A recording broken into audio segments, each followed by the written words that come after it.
Good evening to all of you. तो आशा करता हूँ कि सारे लोग ठीक होंगे।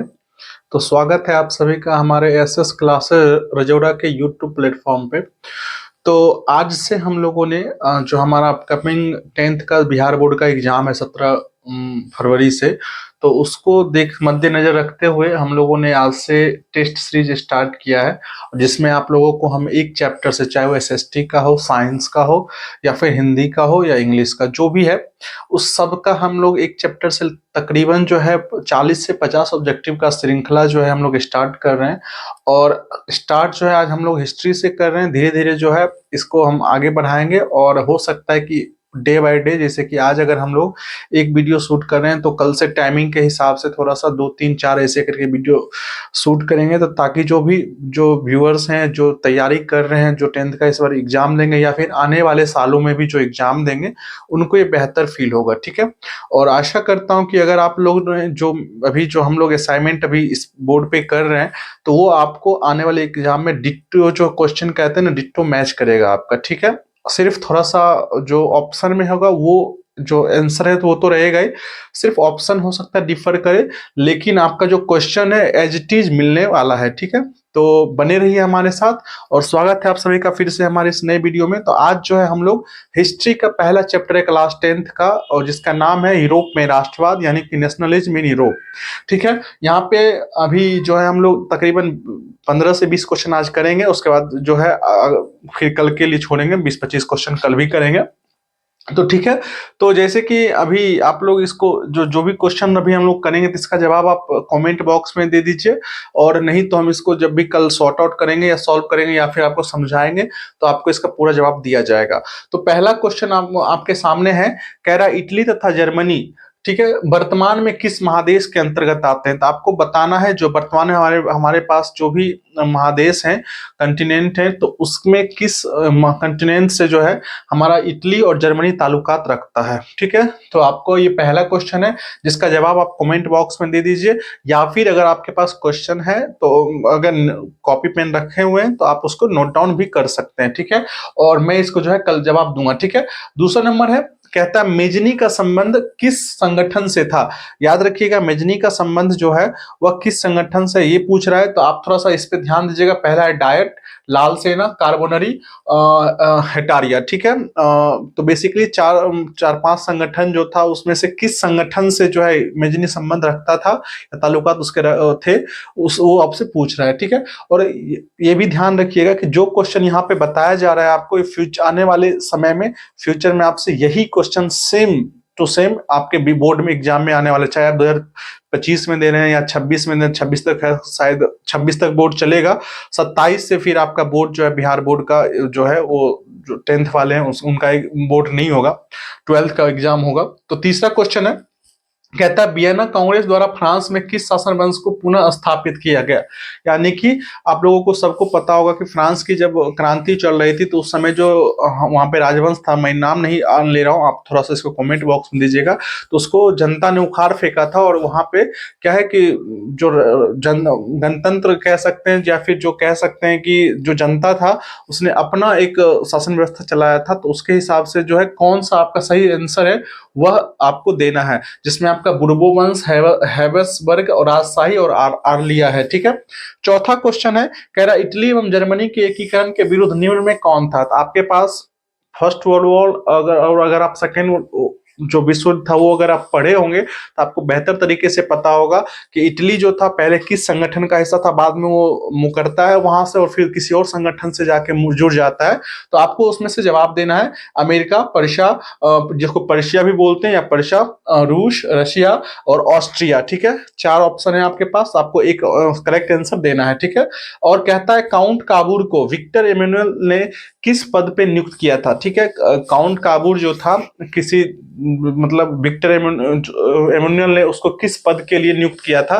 वो क्या प्रधानमंत्री के पद पे किया था, या फिर वित्त मंत्री के पद पे किया था, गृह मंत्री के पद पे किया था, या फिर सेनापति या राष्ट्रपति, किस पद पे उसको जो था नियुक्त किया था। ठीक है। नेक्स्ट क्वेश्चन है, गैरिबाल्डी जो था पेशे से क्या था, वह क्या एक सेनापति था, नाविक था, सिपाही था या किसान था। तो बेसिकली आपको चार ऑप्शन है, चार ऑप्शन में एक आपको कमेंट बॉक्स में देना है। और अगर आप नहीं दे पा रहे हैं तो फिर कोई दिक्कत नहीं है, हम आपको कल इसका जो है पूरा आंसर आपको बताएंगे और थोड़ा इसको डिटेल से समझाएंगे भी, ठीक है। अगला है हमारा जर्मन राइन राइन राज्य का गठन किसने किया था, ठीक है। आपको बताना है कि जर्मन जो राइन राज्य संघ बना था उसका गठन किसने किया था बेसिकली। तो आपका ऑप्शन जो है गैरीबाल्डी है, काउंट काबूल है, नेपोलियन बोनापार्ट है और बिस्मार्क है। तो ये जो 7 क्वेश्चन है, इसके बाद अभी मैं जस्ट करके फिर से आपको 7 क्वेश्चन अभी और दूंगा, ठीक है। तो 15 क्वेश्चन आज हम करेंगे और इसके बाद जो इसका जवाब जो है आप लोग हमें कमेंट बॉक्स में करके दीजिए या फिर आप नोट डाउन कर लीजिए और उसको कल जब हम बताएंगे तो उसको आप मैच कर लीजिए ताकि आपका रिवीजन भी अच्छे से हो जाएगा।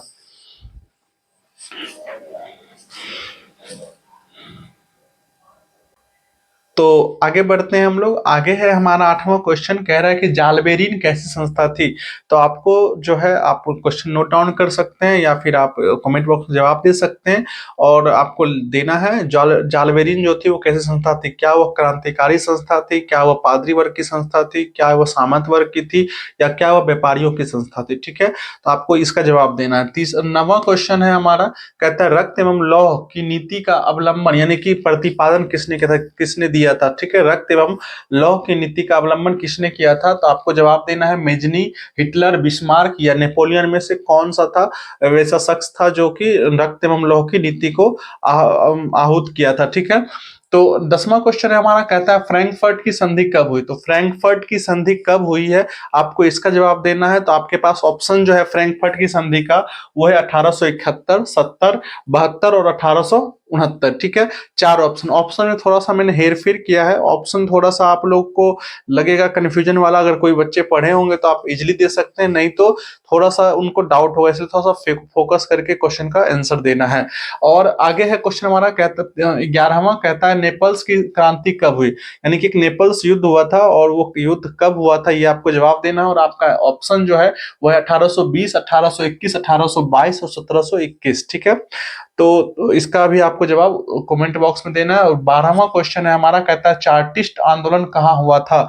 एक आंदोलन हुआ था, आप लोगों को पता होगा कि ये जहाँ पे रिवॉल्यूशनरी एक्टिविटी ज्यादा हो रही थी और उसके बाद जो है वहां पे जो है गोरे लोग थे, तो वहां पे एक आंदोलन होता जिसको चार्टिस्ट आंदोलन कहा गया था। और वो कहाँ हुआ था बेसिकली आपको इसका जवाब देना है। तो वो कहाँ हुआ था, फ्रांस, रशिया, पर्शिया, इंग्लैंड और रूस है ऑप्शन में। तो आपको चार ऑप्शन है कि चार्टिस्ट आंदोलन कहाँ हुआ था, फ्रांस, रूस, इंग्लैंड और एक है हमारा पर्शिया, ठीक है। चार ऑप्शन है, आपको चार ऑप्शन में एक जवाब देना है, ठीक है।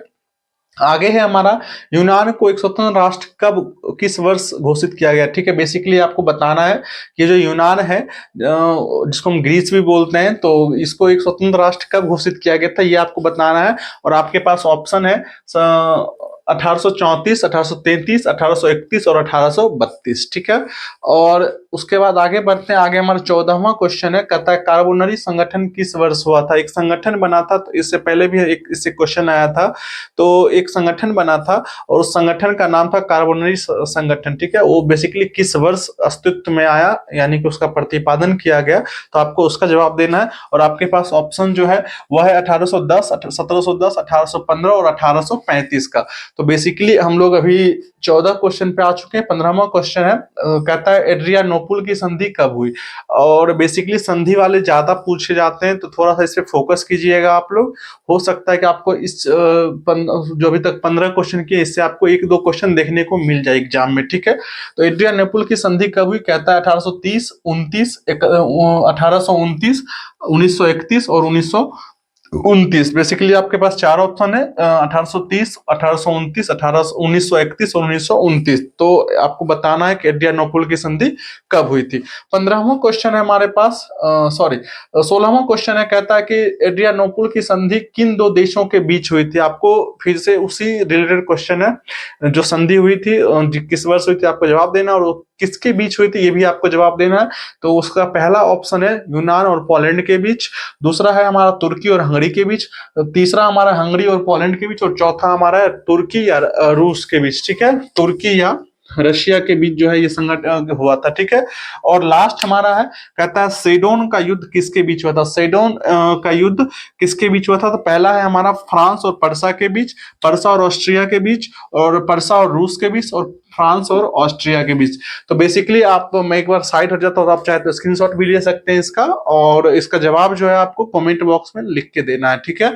या फिर अगर आपको नहीं मन कर रहा देने का, तो आप इसको नोट डाउन भी कर सकते हैं, और जब हम कल आपको इसका आंसर बताएंगे तो आप थोड़ा सा इसको मैच कर लीजिएगा कितना आपका सही हो रहा है। और एक चीज मैं कहना चाहूंगा कि आप ईमानदारी से अगर इस 17 क्वेश्चन है, अभी मैं और करवाऊंगा, मोटा मोटी 8 क्वेश्चन अभी और 25 क्वेश्चन कर लेते हैं आज। तो बेसिकली मैं कह रहा था कि अगर आप ईमानदारी से उस 25 क्वेश्चन में 10 क्वेश्चन का भी जवाब दे रहे हो, तो ये आपकी मेहनत है, ठीक है।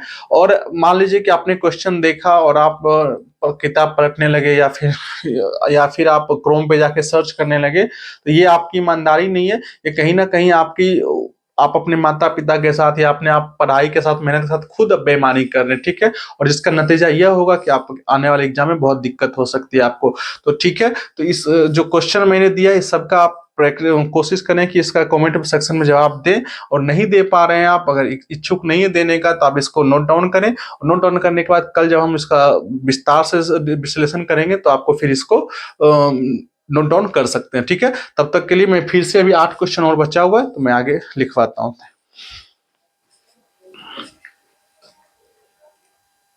तो आगे बढ़ते हैं, और आगे हमारा है 18वां क्वेश्चन, कहता है पोलैंड के विद्रोह को किसने कुचल दिया। ठीक है, पोलैंड में एक विद्रोह हुआ था, और पोलैंड ने किसी के खिलाफ विद्रोह किया था, और उस विद्रोह को किस देश ने कुचला था। तो आपको जवाब देना है। आपका ऑप्शन जो है, वो पहला है रूस, दूसरा है पर्शिया, तीसरा है ऑस्ट्रिया, और चौथा है इंग्लैंड। यानी कि इस 4 देशों में कौन से देश ने पोलैंड के विद्रोह को दबा दिया था, आपको इसका जवाब देना है। आगे है हमारा 19 नंबर, कहता है 1870 में, यानी कि 1870 में फ्रांस और पर्शिया के बीच युद्ध कहाँ हुआ था। तो 1870 में एक युद्ध हुआ था। इससे एक और क्वेश्चन मैंने पहले भी करवाया था आपको, तो उसी से एक क्वेश्चन है। कहता है 1870 में फ्रांस और पर्शिया के बीच युद्ध कहाँ हुआ था। पहला है सेडेबा, दूसरा है साइडोन, तीसरा है सेडोन, और चौथा है फ्रैंकफर्ट, ठीक है। तो ये 4 में से कोई एक जवाब सही है, जो कि आपको कमेंट बॉक्स में देना है, या फिर आप अपने कॉपी में भी नोट डाउन कर सकते हैं।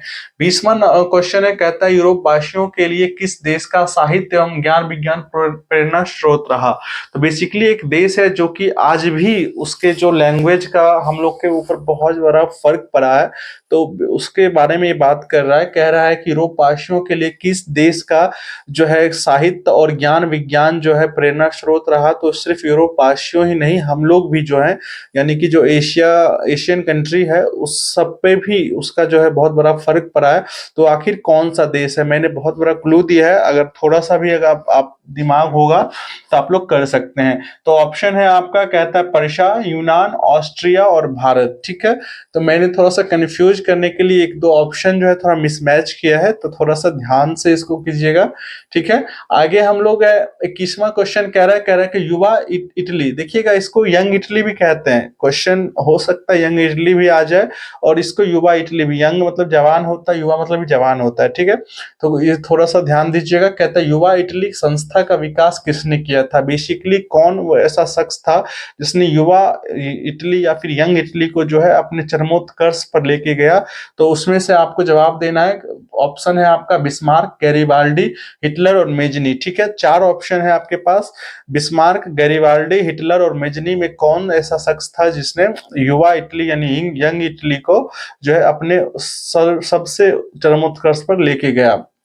22वां नंबर क्वेश्चन है, कहता है बिस्मार्क क्या था, या फिर कह सकते हैं बिस्मार्क कौन था, और पेशे से वो क्या था, ये भी क्वेश्चन आ सकता है। तो मैंने एक ही क्वेश्चन से 3 क्वेश्चन बताया। एक क्वेश्चन हो सकता है बिस्मार्क क्या था, या फिर बिस्मार्क कौन था, और बिस्मार्क पेशे से क्या था। तो आपको बताना है राजा था, या फिर वो सलाहकार था, कूटनीतिज्ञ था, या फिर कवि था। 4 ऑप्शन है आपके पास, और इसमें 4 से आपको एक में से एक जवाब चूज करना है। 23 नंबर क्वेश्चन है, कहता है सार्डिनिया पीडमाउंट का शासक कौन था। ये बहुत अच्छा क्वेश्चन है, बहुत बार पूछा भी जाता है, सार्डिनिया और पीडमाउंट का शासक कौन था। तो आपको जवाब देना है। ऑप्शन आपका है विक्टर इमानुएल, और दूसरा है काउंट काबूर, तीसरा है मेजनी, और चौथा है बिस्मार्क, ठीक है। बेसिकली आपको इसका जवाब देना है। 24वां नंबर क्वेश्चन है, कहता है कि यूनानी स्वतंत्रता आंदोलन के दौरान कौन ब्रिटिश कवि शहीद हुए? तो ऑप्शन क्वेश्चन है, कहता है यूनानी स्वतंत्रता आंदोलन के दौरान कौन ब्रिटिश कवि शहीद हुए? तो आपको आपका जो ऑप्शन है वो कह रहा है विलियम प्रथम, लॉर्ड बायरन, कासूथ और फ्रांसिस डिक जो था, ये चार में से कौन ऐसे शख्स थे जो कि जो स्वतंत्रता आंदोलन चल रहा था यूनान में, तो वहां पे ब्रिटिश जो थे कवि वो शहीद हो गए थे। ठीक है, आगे 25वां क्वेश्चन है और आज के दिन का लास्ट क्वेश्चन है। वो कह रहा है कि जालवेराइन की स्थापना किस राज्य ने की थी या किस देश ने की थी, ये भी आ सकता है। तो बेसिकली आपको जवाब देना है पर्शिया, ऑस्ट्रिया, रूस और फ्रांस में से। तो ये जो 25 क्वेश्चन में थोड़ा सा साइड हटता हूँ, आप इसको स्क्रीनशॉट ले सकते हैं या फिर नोट डाउन करने के लिए आप इसको रोक के भी देख सकते हैं। तो बेसिकली इस 25 क्वेश्चंस में से आपको तकरीबन तकरीबन जो क्वेश्चन है बोर्ड से मैच करने वाला क्वेश्चन है। और अगर आपको थोड़ा सा भी ट्रस्ट है तो आप पढ़ाई जो कर रहे हैं तो कर ही रहे हैं, साइड से अगर आप ये वीडियो देखते हैं और इसका हल करते हैं अपने से, तो मैं वादा करता हूं कि आपका एसएसटी का जो पहला चैप्टर का एक भी क्वेश्चन अगर आता है तो आपको ये मैच मिस नहीं करने वाला है। और याद रखिएगा, इससे ज्यादा क्वेश्चन पूछेगा नहीं। मैं कल फिर 25 से 28 को मैं 50 के आसपास अप्रोक्स क्वेश्चन है मेरे पास, तो आप उससे जो ज्यादा कुछ पूछेगा नहीं बिहार बोर्ड। ठीक है, तो मैं ये दावे के साथ कहता हूं कि अगर आप लोगों ने ये वीडियो देखा पूरा और स्किप नहीं किया तो ये जो है 25 क्वेश्चन में से आपका अगर कोई भी एग्जाम में आ रहा है तो ये छूटेगा नहीं। ठीक है, तो इसका जो जवाब है आप लोग कमेंट सेक्शन में दे दीजिए। अगर आप इच्छुक नहीं होते हैं, बहुत सारे बच्चे होते हैं अरे यार क्या फर्क पड़ता है, तो आप जो है क्वेश्चन को नोट डाउन करके या फिर अपने कॉपी पे सिर्फ जवाब लिख के, यानी आंसर इसका क्या होगा वो लिख के, जब भी मैं इसका आंसर कल मैं अपलोड करूं तो आप जो है इसको मैच कर लें कि कितना सही हो रहा है। लेकिन ईमानदारी से आप इसको कहीं से चोरी नहीं करेंगे और ना ही तो बुक की सहायता लेंगे या किसी से पूछेंगे नहीं। ईमानदारी से अगर आप 10 क्वेश्चन में बनाते हैं ना तो अपना खुशी होता है। जिस तरीके से ईमानदारी का कमाया गया पैसा बहुत सुख देता है, वही उसी तरीके से पैसा कम ही कमाए तो हम लोग को बहुत सुख मिलता है। ईमानदारी का अगर 100 रुपए भी आता है ना ईमानदारी से तो बहुत अच्छा लगता है, चलो आज मेरे इनकम जो है 100 रुपए। लेकिन अगर बेईमानी से अगर हम लाख रुपए भी कमा लेते हैं ना तो मन में एक खटपट सी रहती है कि यार मैंने तो गलत किया है। तो बेसिकली ईमानदारी से अगर आप इसका 2, 4, 5, 10 भी क्वेश्चन का आंसर दे सकते हैं तो बहुत अच्छा रहेगा आपके लिए। और इसको रिवीजन करना है और आशा करता हूं कि जो ये 25 क्वेश्चन है इस आप में से लगभग बच्चे जो हैं सब बना ले, इसको सॉर्ट आउट कर लें। ठीक है, तो जो आज का सेशन है मैं यहीं समाप्त कर रहा हूं और तब तक मिलते हैं फिर कल इस नए सेशन के साथ। और ये जो इसका आंसर है ये मैं कल आप लोगों को ऑन रिकॉर्ड आपको दे दूंगा। Thank you very much, thank you.